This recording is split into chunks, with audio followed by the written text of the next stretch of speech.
Son las 10, las 9 en Canarias. En la cadena SER, hora 25. Aimar Bretos.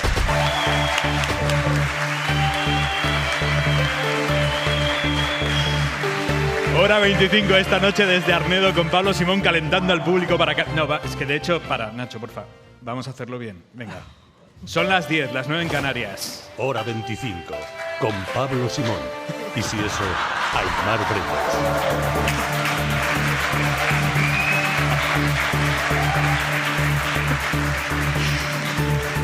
Pablo Simón en la mesa del análisis de Hora 25 esta noche con Jesús Maraña, director editorial de Infolibre. Maraña, buenas noches. Hola, buenas noches.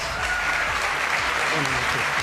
Y con Elisa de la Nuez, secretaria general de Hay Derecho. Elisa, buenas noches. Buenas noches, ¿qué hay? Y otra voz de la tierra, además de la de Pablo, Ana Castellanos. Ana, buenas noches. Hola, Aimar, bienvenido, muchas gracias. Muchísimas gracias a ti, Ana, bien hallada. Vamos, el día en 2 minutos, Ana. Con 4.000 hectáreas arrasadas ya en las provincias de Castellón y Teruel por el incendio que sigue avanzando sin control, lo acaba de decir la consellera valenciana Gabriela Bravo. La evolución del fuego no está siendo positiva. El fuego ha cogido muchísima fuerza, formándose pirocúmulos y hace que las llamas avancen mucho más rápido. 1.500 personas siguen evacuadas. Sobre las causas del fuego, la Guardia Civil confirma que hay 4 personas investigadas. Esto en otro viernes de pánico bancario por las dudas sobre el Deutsche Bank, en el que ha dejado más de un 8% desde Bruselas. Los líderes de los 27, también el alemán Olaf Scholz. Das Bankensystem ist stabil in Europa. Han defendido que el sistema bancario europeo es sólido, pero la entidad alemana ha arrastrado al resto de bancos al rojo. Aquí Bankinter se ha dejado un 5, Sabadell y BBVA un 4. Esto ha marcado el segundo y último día del Consejo Europeo. Al terminar, el presidente Pedro Sánchez ha cargado contra Feijóo por sus críticas de la reforma de las pensiones. Y lo que ha hecho el líder del Partido Popular ha sido venir aquí a tratar de cuestionar los acuerdos que ha alcanzado el Gobierno de España con las instituciones comunitarias. Y eso es una deslealtad, no al Gobierno, sino al país. Ha defendido la reforma el mismo día en el que la AIREF, la Autoridad Fiscal Independiente, ha puesto en duda en un informe que vaya a garantizar la sostenibilidad del sistema. El ministro Escrivá le resta importancia, dice que son cálculos desfasados. Un viernes en el que instituciones penitenciarias ha dado por concluida la dispersión de presos de ETA, confirmando el acercamiento de otros 5 terroristas. Enseguida lo ampliamos. Además, estamos contando novedades sobre cómo actuaba el Ministerio de Interior del Gobierno de Rajoy, no solo con Fernández Díaz al frente, también con José Ignacio Zoido. De los mensajes del exsecretario de Estado de Seguridad, Francisco Martínez, que se han incorporado al sumario de la Kitchen, se deduce que en aquella etapa la policía no solo espiaba a periodistas, también a otros policías. A un alto cargo policial, Enrique Barón, que asegura a la SER que tiene claro que la intervinieron el teléfono y el día de un perdón de enorme carga simbólica. Reconocemos que entre nosotros ha habido abusadores. No hemos cuidado de los más pequeños, no hemos confrontado con claridad y firmeza a quienes han ejercido de Bilbao a todas las víctimas de pederastia de la Iglesia en un acto de oración en la Catedral de la capital vizcaína, una ceremonia en la que han participado también víctimas de abusos de sacerdotes. Gracias, Ana. Y en la contra de Hora 25... Javois, buenas noches. ¿Qué tal, Aimar? Buenas noches. Estamos asistiendo, Javois, a una coreografía muy calculada por parte del Partido Popular para marcar distancias con respecto a Vox o para escenificar esa distancia a 2 meses de las autonómicas y municipales, Javois. Bueno, las precampañas electorales en la derecha son el verano de las parejitas adolescentes, cuando se dejaban en junio para volver en septiembre, ¿no? Vamos a hacer de todo en San Senso o Peñíscola, pero cuando empiece el curso seguimos juntos. Ayuso dice que a partir de ahora cada uno sigue su camino. A mí me ha recordado cuando te enfadas con tu pareja de viaje y no os habláis y paseáis a 30 metros de distancia el uno del otro, en plan, paso de ti, pero tampoco te pierdas que aún la vamos a liar. En fin, no se me ocurre nada más tenso que enfadarte sin poder enfadarte de verdad. Es decir, expresar un cabreo, pero no poder ejecutarlo. Porque yo creo que el odio es como el amor, o vas con todo, o es mejor no hacer ni el amago. Como esto de correr los 100 metros lisos dosificando esfuerzos. Dosifícalos tú. Yo no sé cómo se corren 100 metros lisos calculando la energía. Pues ese es el espectáculo que nos espera ahora en toda España. 2 partidos que se necesitan fingiendo que pueden pagar la hipoteca solos. cuando todo el mundo sabe que las hipotecas con la extrema derecha las pagamos nosotros. Un beso, Javois, hasta el lunes. Un beso, hasta el lunes.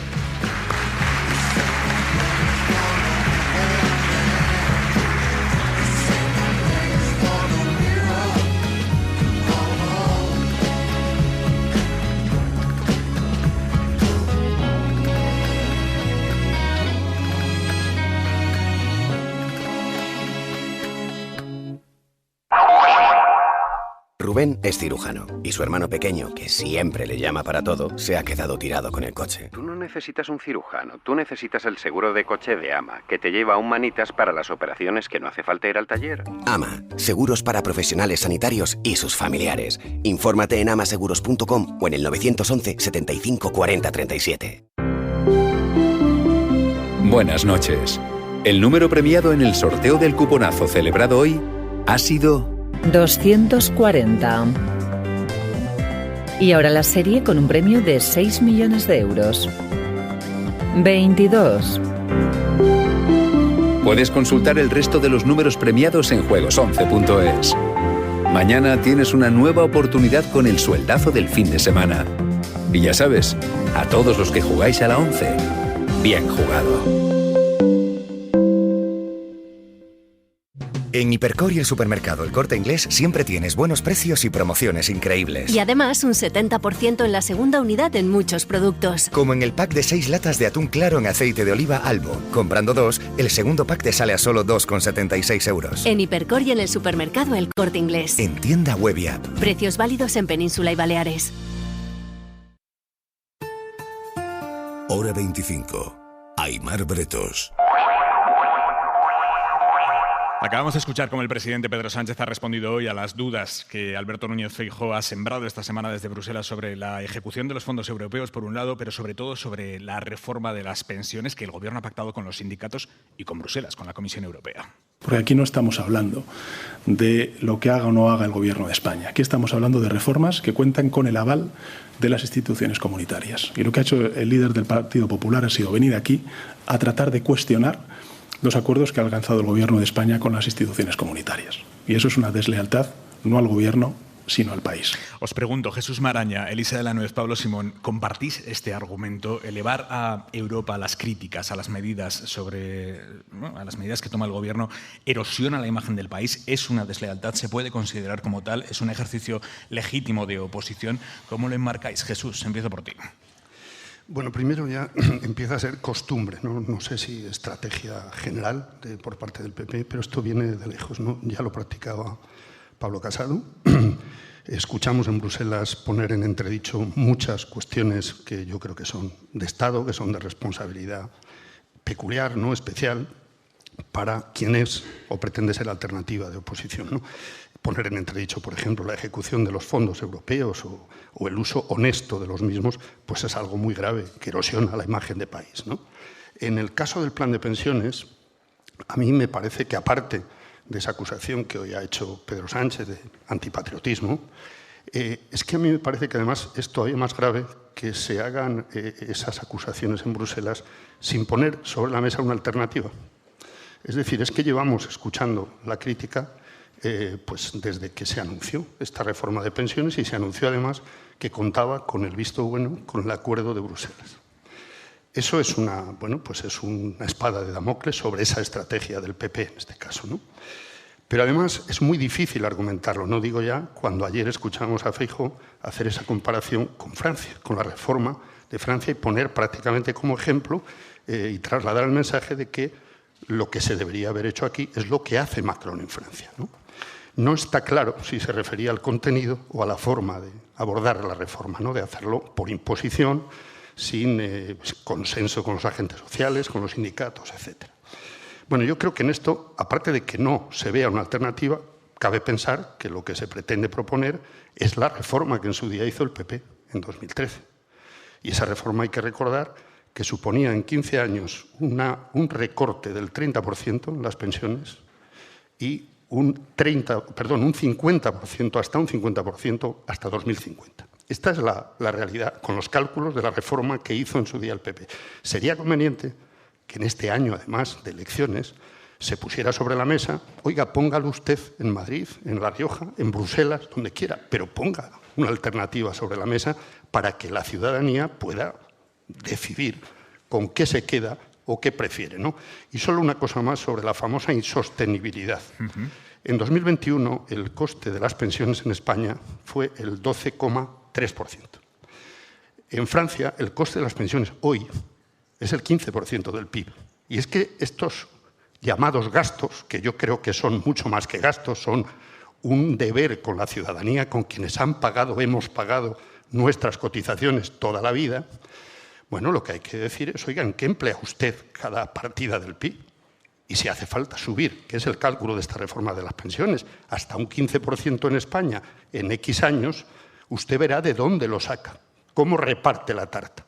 Pero dejemos ya de insistir en que es insostenible las pensiones públicas. Elisa de la Nuez. Sí, ya sabes que yo voy a decir cosas bastante diferentes.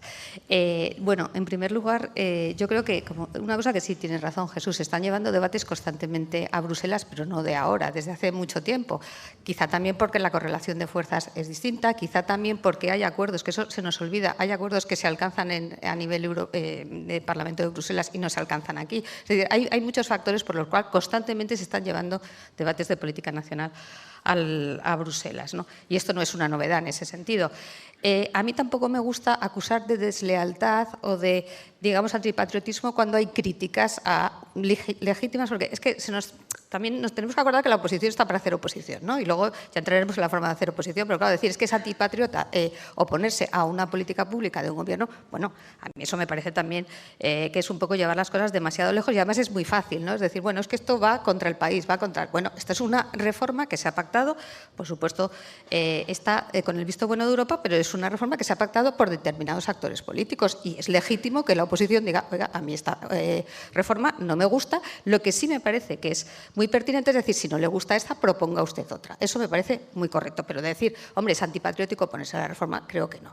Una cosa también que es cierta es que esta reforma cuenta con el visto bueno de Bruselas. Eso es cierto, pero es la reforma que el Gobierno le ha puesto encima de la mesa. Es decir, podía haber otra reforma diferente que hubiera contado también con el visto bueno de Bruselas. Quiero decir con eso que no es como, dicen, es que hemos llegado a un acuerdo con Bruselas. Ustedes han planteado una reforma y ellos han considerado que es correcta desde el punto de vista, además, de los fondos europeos. Digo, por matizar, porque otra reforma hubiera podido seguramente tener un resultado parecido, ¿no? Y con respecto al tema de fondo, yo ahí, ya lo he dicho en otros programas, yo creo que sí que hay un problema con las pensiones, que además lo ha dicho hoy la IREF. Yo en ese sentido creo que muy poco sospechosa, porque es una autoridad independiente. La IREF es la Autoridad Independiente Fiscal que precisamente presidía José Luis Escrivá, hoy ministro de Exacto, de presidía Social. José Luis Escrivá y parece ser que fue un poco, también en su etapa también era crítica con el tema de las pensiones y claro, lo que siempre sorprende un poco, por lo menos a mí, que me sigo considerando, pese a estos bolos, me sigo considerando una persona jurista y técnica, me sorprende que digas una cosa cuando estás haciendo labores de técnico y cuando pasas a ser político digas otra cosa. A mí esto me sorprende. Bueno, ¿pero por qué pese a estos bolos? Aquí lo dejo. Pese a estos bolos, bueno, porque estos bolos no son exactamente los que suele hacer con la Fundación Hay Derecho, que no los recomiendo porque son muchísimo más aburridos que estos. Pero bueno, quiero decir que a mí sí me sorprende un poco ese cambio, ¿no? Cuando te cambias el gorro. Me gustaría luego matizar, o ahora si dale, me permite, Pablo, dale. Me permite el anfitrión. Faltaba más. Venga. A ver, lo de la acusación de antipatriotismo es que hay que tener en cuenta quién presume de patriotismo constantemente. Entonces, claro. Todos, básicamente. No, perdona, unos más que otros. Es decir, es evidente que aquí el sello del patriotismo, el sello de España, etcétera, etcétera, lo tiene mucho más cosechado y sembrado la oposición, el PP, que el resto del arco parlamentario. Bueno, diría las derechas, pues por supuesto Vox, no hay nadie más patriota, ¿no? Por lo tanto, también tiene sentido que desde el otro lado, de vez en cuando ven un motivo, digan, oiga, usted es el que presume de patriotismo, pues deje de poner zancadillas en las políticas de Estado, por decirlo así, ¿no? Y solo un apunte más. A ver, lo de la oposición o lo del apoyo, ¿no? Es que uno tiene que ser dueño, tiene que ser responsable de su propia biografía y de su propia historia. Es que recordemos que la anterior reforma se hizo con el voto único, a solas, del PP, con mayoría absoluta. Pero no contó ni con los agentes sociales, ni con los sindicatos, ni siquiera con la COE. Entonces, eso resta bastante autoridad para determinadas acusaciones. Simón. Yo creo que aquí hay tres cosas diferentes, ¿no? La primera es, ¿una oposición puede plantear alternativas o puede oponerse a la acción del gobierno? Sí, y yo creo que es normal que lo haga. Lo que tenemos que preguntarnos es dónde lo hace. El qué, me parece perfecto que lo haga sobre pensiones, sobre cualquier tema, pero los foros son normalmente los de la política nacional y los del Congreso. Lo que causa normalmente el Partido Popular cuando va a Europa es perplejidad. O sea, cuando tú hablas con gente que está en Europa, se quedan perplejos de que haya un partido de la oposición nacional que traiga estos temas a política europea, porque es muy extraño, porque normalmente Europa deja autonomía a los países para organizarse y para tener sus diatribas políticas, y esto es algo verdaderamente anómalo, y esto es algo raro, y que es verdad que el Partido Popular tiene particular querencia en esa dirección. Yo no sé si es porque esperan que desde Europa se haga algún tipo de correctivo a las políticas nacionales, pero nunca llega. La segunda cuestión es que yo creo que es muy desafortunado comparar cualquier reforma que hagamos en España con la situación en Francia. Es decir, Francia tiene una edad de jubilación de 62 años. Francia tiene hasta 20 modelos diferentes por los cuales puedes acceder a las pensiones. Tienen un gasto en total sobre el PIB del 16%. Fíjate, hablabas del informe de la IREF. La IREF estima que nuestro gasto total en pensiones en 2050, con el déficit generado, va a ser el 16% que tiene ahora Francia, con todos Pablo, los boomers. Perdona, pero yo creo que, para ser honestos con esto, yo ayer lo que le entendía a Feijóo, y creo que se le ha malinterpretado porque él tampoco lo puso muy fácil, pero Feijóo no estaba diciendo hagamos en España lo que ha hecho Feijóo. Feijóo, yo por lo que le interpreté... lo que ha hecho Macron en Francia. Yo lo que le interpreté, Feijóo estaba diciendo... En Francia, Macron le dice las verdades del barquero a la gente y le dice que no puede hacer una reforma que todo vaya por el gasto. Aquí no se le está diciendo la verdad a la gente. Yo eso es lo que le interpreté. ¿Me dejas dar otro precedente? Eso valdría, insisto, si en otras situaciones en las que hablamos, una vez más, de reforma de las pensiones, la posición que hubiera mantenido tu partido es coherente con eso. Sí, pero es que cuando, no digo la anterior, la de Zapatero, de 2011, planteaba subir la jubilación, que es donde estamos, a los 67. Y se está ¿Qué votó el PP? ¿Qué votó el PP? Venga, vamos a dejar que termine Pablo. Pero lo que quería decir es que yo no entraba aquí por el tema de Feijóo, sino que cualquier comparación con Francia es impertinente para el caso español. Es decir, nosotros llevamos reformando nuestro sistema de pensiones desde el año 85 en adelante. Nosotros sí hemos ido haciendo ajustes parciales con gobiernos a derecha y izquierda. Y yo creo que eso es relevante. Y además en Francia tiene un problema adicional, que es que tiene un sistema político disfuncional, que es el de la Quinta República, en la que tienen el presidente menos votado de la historia, tiene minoría por primera vez desde la época de Charles de Gaulle, y es un país que a efectos prácticos, en primera vuelta, con primera preferencia, a Macron solo le votó un tercio de los franceses. Entonces ellos tienen un problema propio, diferente al que tenemos nosotros. Y luego una cosita, sin poder apuntar, por favor, muy breve, porque también lo planteaba Elisa, que es, ostras, ¿cómo es posible que un técnico diga una cosa y un político diga otra? Hombre, claro, es que los políticos tienen restricciones para aplicar las políticas, pero que un técnico sobre un modelo no. Pero él le nombraron porque era un técnico que vino a decir que lo iba a arreglar. Pero ¿qué pasa? Que los gobiernos luego no descubren cuando quieren esto, que lo de ser reelegido es hasta divertido. Sí. Pero bueno, que a este señor no le nombraron porque era un político que venía a hacer política, lo nombraron porque era un técnico que dijo, este problema de las pensiones yo lo puedo cuadrar. Un añadido. ¿Sabes por qué se hizo la reforma de 2013? ¿Sabes por qué se hizo? Y se fue allá porque estábamos a punto de ser intervenidos y todo el mundo sabía que no la íbamos a aplicar. Claro. Todo el mundo sabía que no la íbamos a aplicar porque es el suicidio de cualquier gobierno. Entonces tú no puedes ir presentando políticas que son estupendos en términos de modelo, pero que luego no son políticamente sostenibles desde tu país. Venga, Elisa. Sí, que no, aunque seas el de aquí. No, quiero decir, claro, evidentemente el problema de las pensiones es que hay muchos más pensionistas votando que personas jóvenes. Esto lo sabemos todos y por tanto el coste político que tiene para cualquier partido, y por eso el PP es incoherente, claro, y el PSOE es incoherente y todos van a ser incoherentes. La única forma, lo hemos dicho muchas veces, de arreglar esto es sacar esto y llegar a ese gran pacto, el famoso Pacto de Toledo, que nunca al final se ponen de acuerdo para sacar ese tema del debate político. Y sí, una cosa que sí me parecía importante, yo creo que lo que decía Feijóo, fugaz, es que admiraba el que Macron le dijese la verdad a los franceses, nada más. Creo que esa era la comparación. Bueno, pues por eso yo estoy deseando que nos diga la verdad Feijóo, la que tenga, pero que la ponga sobre la mesa. Y solo un apunte más. Yo, desde luego, no defiendo ni gobiernos de tecnócratas. Creo que la política está para hacer política y tienen que asesorarse bien con los técnicos. Para eso hay altos funcionarios, para eso se puede uno fichar, incluso colaboradores técnicos de altura, etcétera. Me parece que eso es la democracia y la calidad democrática va por ahí. Y por último, se me ha olvidado lo que iba a decir. Pues estupendo. Me viene genial para cambiar de tema.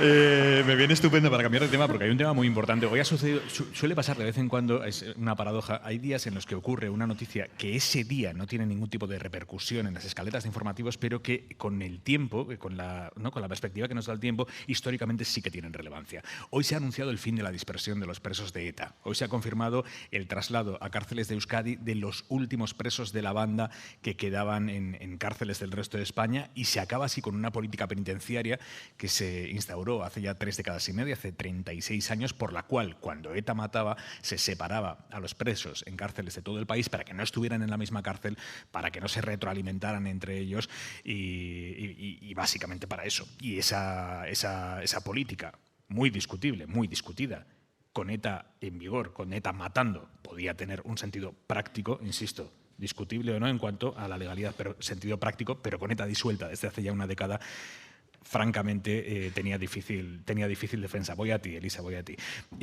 Hoy, con la confirmación por parte del Ministerio del Interior de que se traslada a Euskadi a los últimos 5 presos que quedaban en cárceles del resto de España, se acaba con esa dispersión. Hemos escuchado al PP diciendo que esto es un escarnio a las víctimas, un pago a Bildu por su apoyo parlamentario, pero es cierto que el PP se ha quedado muy solo hoy en esa tesis. Las propias víctimas de ETA ya no están ahí. Claro que no, es absolutamente falso. ¿Qué va a humillar a las víctimas? Los acercamientos. A nosotros nunca nos ha importado dónde cumplan condena los presos de ETA. Lo que nos importa es que cumplan sus condenas. Es Consuelo Ordóñez, presidenta de COVITE, el colectivo de víctimas del terrorismo, hermana de Gregorio Ordóñez, concejal del PP de San Sebastián, asesinado por ETA. ¿Qué relevancia le concedéis a este movimiento? Elisa, levantabas la mano. Sí, pero levantaba la mano por una precisión jurídica. Para corregirme. Bueno, para matizar. A ver. No, porque efectivamente la política de dispersión, has dicho, bueno, esto en el reglamento penitenciario, en la legislación penitenciaria, el principio es que se tienen que cumplir las penas lo más cerca posible del entorno familiar. Por tanto, esto ya era una excepción, digamos, dentro de lo que sería lo normal, que tenía su justificación, por lo que has dicho, la vía Nanclares, la necesidad a lo mejor de separar a los presos, digamos, más contumaces de los que podían optar por otra salida, pero realmente es lo normal en la legislación penitenciaria. Por eso ese era el matiz. Es decir, esto es la situación normal. Claro. Y por tanto no debería sorprender, sino que esto es la vuelta, digamos, a la normalidad. Estamos de acuerdo. Estamos de acuerdo. Muy bien. Y creo que vamos a estar de acuerdo todos en la mesa en que esto es un síntoma simplemente de normalidad, de que ETA ya no existe, ETA ya no mata, tenía una razón de ser práctica en aquel momento, igualmente discutible desde la perspectiva de la excepción, pero en el momento en el que esto ya se ha resuelto, otra cosa es los beneficios penitenciarios a los que se puedan acoger, que ahí ya hay una normativa que sigue en vigor y por lo tanto yo creo que esto nos demuestra que esos rescoldos que quedaban del terrorismo poco a poco se van extinguiendo. Maraña. Sí, es que, a ver, va a hacer en octubre 12 años que ETA fue derrotada. Entonces, aquella política llamada de dispersión tenía como objetivo, ya lo has explicado, que la cúpula de ETA no tuviera facilidades para presionar a sus presos y conseguir facilitar, lo contrario, facilitar que los que querían reinsertarse pudieran hacerlo, ¿no? No tiene sentido. A estas alturas, y yo creo que desde hace bastante tiempo, ¿no? Porque los únicos castigados con esa política son las familias de los presos, que tenían que recorrer pues, centenares o incluso 1000 kilómetros para ir a visitar a sus hijos, sus hermanas o sus hermanos. El dolor de una víctima es absolutamente respetable siempre. Es decir, y yo comprendo que cada víctima tiene su propia manera de responder o de afrontar esto. Pero es que la responsabilidad de las políticas no son de las víctimas, son de los gobiernos. Y tienen que cumplir en ese sentido lo que es de justicia. Y la justicia no es venganza. Y por poner un dato sobre la mesa, es que paralelamente Francia ha hecho lo mismo. En 2011, de 130 y tantos presos, pues solo había unos pocos que estaban a 2 horas de San Sebastián, de Donosti. Y ahora creo que quedan una docena de presos y solo uno no está a 2 horas de Donosti. Tiene toda la lógica, a mi juicio, desde el punto de vista de justicia y desde el punto de vista político. Incluso en un día como hoy, en el que pudiera parecer que un capítulo histórico negro, absolutamente negro y deleznable de nuestra historia se cierra, o que sucede algo más en la transición hacia el cierre de este capítulo del que estamos hablando, incluso en un día como hoy hay que reivindicar la historia bien contada, sin olvidos, sin reescrituras, sin amagos de relativizaciones incluso incluso inconscientes. Obviamente no la salvajada humana que fue aquello, que eso es imposible de relativizar, pero tampoco, por ejemplo, sus consecuencias, ya hablando de consecuencias económicas. Hoy hemos escuchado al consejero vasco de Economía, Pedro Azpiazu, negando que el terrorismo de ETA tuviera consecuencias económicas para Euskadi. Yo creo que en el tema, insisto, en el tema del terrorismo, el drama fue enorme, el tema personal, todos lo hemos vivido, los que tenemos al menos cierta edad, de una manera muy intensa. Pero sinceramente pienso que en la economía, en lo que es, o al menos en la macroeconomía, las esferas globales, no ha tenido esa repercusión que a veces se dice que se ha tenido. Esa repercusión que a veces se dice que se ha tenido, claro. Esto lo ha dicho en un foro con empresarios. Uno piensa inmediatamente en esos empresarios a los que les llegaba la carta de págame el impuesto revolucionario, o sea que coleba tu hija. Uno pensaba en las bombas, en los secuestros, en el asesinato de empresarios que propició que muchos de ellos se tuvieran que fugar de Euskadi, marcharse de allí. Claro, estaban los empresarios alucinando y uno de ellos, un banquero vasco, le ha dicho, hombre, la entidad en la que yo trabajaba tomó la decisión de trasladar departamentos enteros fuera a Madrid el día que colocaron una bomba en el edificio. Esto se lo ha dicho allí al consejero de Economía.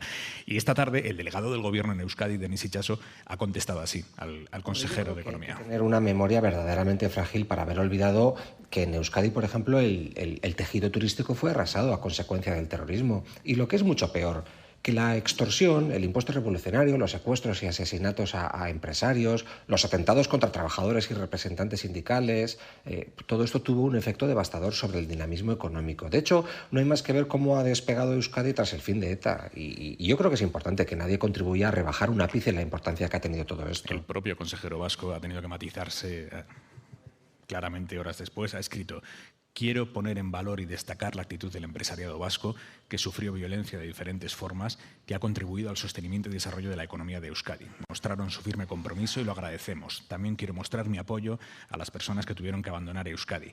Siendo el terrorismo un elemento evidentemente negativo y distorsionador, la economía vasca siempre ha demostrado su resiliencia. Esto es lo que ha escrito. La importancia, Simón, de cimentar bien la memoria. Pero es que es fundamental, historia, pero es que yo creo que esto es clave. Además, lo que más me preocupa de esto es que no es un error, es que no es un desliz, porque esto él lo ha dicho en un foro de empresarios porque realmente lo cree. ¿Y hasta qué punto vamos a llegar con la distorsión pensando que aquí había equivalencias? Pero es que aquí no ha habido dos bandos, es decir, unos ponían la nuca y otros las pistolas. Él ha insistido desde el primer momento en que en lo humano, obviamente… menos mal. Sí, no, pero por ser justos exactamente como lo ha dicho. O sea, él ha utilizado estas palabras exclusivamente en cuanto a las consecuencias económicas. Sí, pero evidentemente también las tiene, incluso el propio carácter de mucha gente que tuvo que salir y marcharse. ¿Qué hay más valioso para el desarrollo de una economía que su capital humano, que sus personas? ¿Cuánta gente se tuvo que marchar del País Vasco? ¿Cuántas empresas tuvieron que cambiar? Pero esto lo sabemos todo, entonces es sorprendente, ¿no? No sé qué pensar. Sí, sobre todo, a mí me sorprende a veces cómo desde el ámbito político se hacen afirmaciones que son tan negadoras de una realidad que resultan ofensivas, porque, quiero decir, cualquiera, no ya que haya sufrido en el País Vasco lo que ha sido durante décadas el terrorismo de ETA y su daño, ¿no? Sino desde fuera, cualquiera que tenga una mínima información sabe que eso no es verdad, lo que ha dicho este señor, ¿no? Que, por cierto, eso me recuerda a lo que se me había olvidado antes, añadir sobre las pensiones. Y vas a aprovechar, ¿no? Sí, porque es muy breve. Es que es lo mismo, es la falta de respeto, porque cuando se habla también del voto de los pensionistas, es como si todos fueran a una urna, porque alguien ha dicho, yo le voy a ofrecer no sé qué, o yo le garantizo que usted va a cobrar un 30% más, no sé cuándo. Hombre, la gente tiene bastante más sensatez. Y, de hecho, el voto siempre está dividido. Bueno, pues en este terreno no me enrollo más con la anterior, era solo esa apreciación.